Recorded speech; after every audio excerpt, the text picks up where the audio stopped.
Okay, for you that have been following along on this page, these are the colors that I'm going to use for my hydrangea.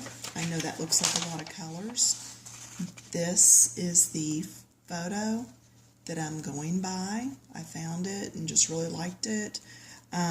Because my coloring page does not have the little ones like this, it's going to be more of an abrupt change from one color to the other. But I'm still going to try it.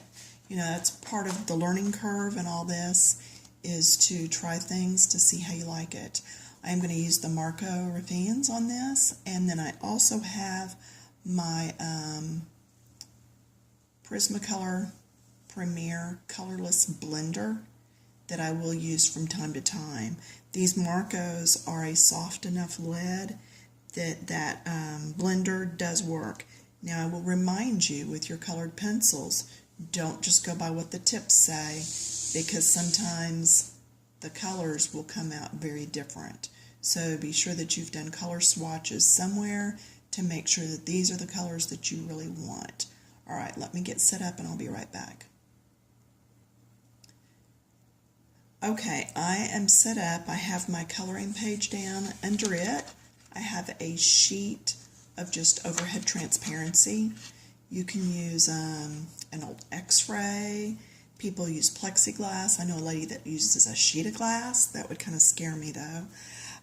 You just want something between your coloring sheet and your surface below so that you're not digging into your next coloring page or your tabletop or whatever.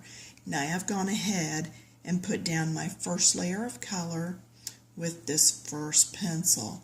This is my lightest, so it is already totally finished. So I'm going to put that to the side. Now I'm going to come in with the next one, and I'm going to start in. I want to particularly show you a couple of spots on here. Here's a fold, and here's a flipper fold also. So whereas I've been telling you put the darker color down in the cup, you don't on a hydrangea. Do you remember on that page we had? It's going to go right here, the mid color, and then the darker color is going to go on the tip. Now on this one, because of that fold, I'm going to come under the fold and put my color. Alright, and I'm not going to do anything to the top of that.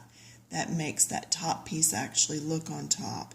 Now I'm going to come in here and I'm going to do all the medium shading.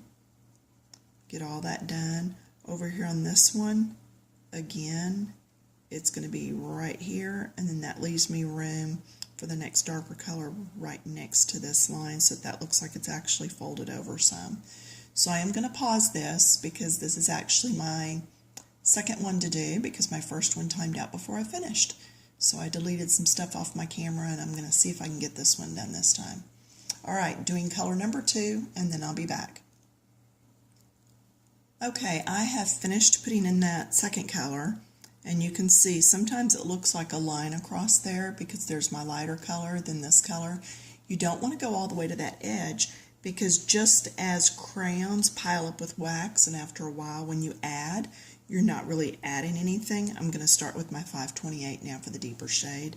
Then the same thing happens with these pencils, and after you've put enough on there, it's just not going to show anymore.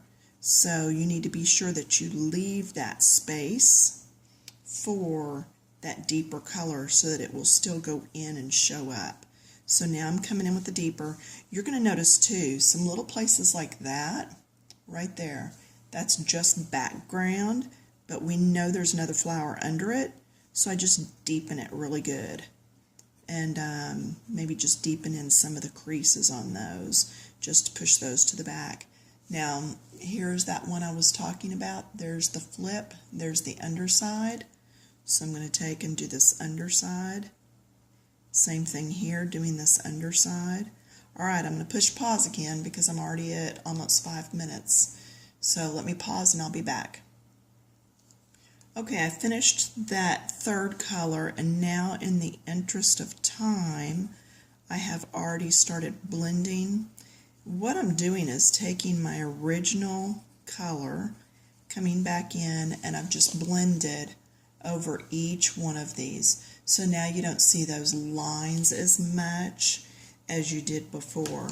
And then the last step on this hydrangea is going to be these centers.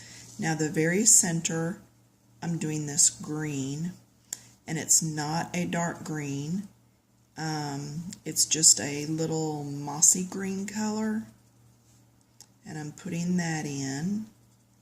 And then I'm coming back with this, it's kind of a fleshy color, it's number 502, but I'm coming in with it and going around, and that's just kind of going to blend a little bit of that first purple in and get rid of that stark white color. They're not a white center, they're a fleshy tone center that looks white because that purple is so bright and vivid on them. Let's go back and take a look, and if this time's out, I'm sorry. But this was our original. See, it's like a yellowy green in there. Alright, so that's what we started with. And now that's what we finished with. I'm going to do the exact same steps with my pinks, and I'm going to end up with something like that. Alright, so have fun with it. Work on those little flips and stuff. You can see the little flip down here, how that turned out. And then over on this side, there's a flip right here. So notice the deeper, darker shades here and the lighter on top. So I'm going to post this, and if you're not a part of the Facebook group Coloring Books, Keep It Clean, invite you to come over there and visit us. A lot of practicing going on, a lot of critiquing going on, and just a lot of fun. All right, see you next time. Bye. Okay, I guess I fibbed, not quite bye. The colorless blender. If you have any areas that look really just not quite blended to you, you can come in with the Prismacolors colorless blender and just go around those, and it will help to soften and blend. Also, looking through the camera or looking in a mirror, you will see things that did not blend that you thought blended. So sometimes I'll take my work and just go look at it somewhere else in a mirror or something. Like I see a little line just right here. It's ever so slightly, but I can come in here with this and just get rid of that. So, okay, this time I'm going. Bye.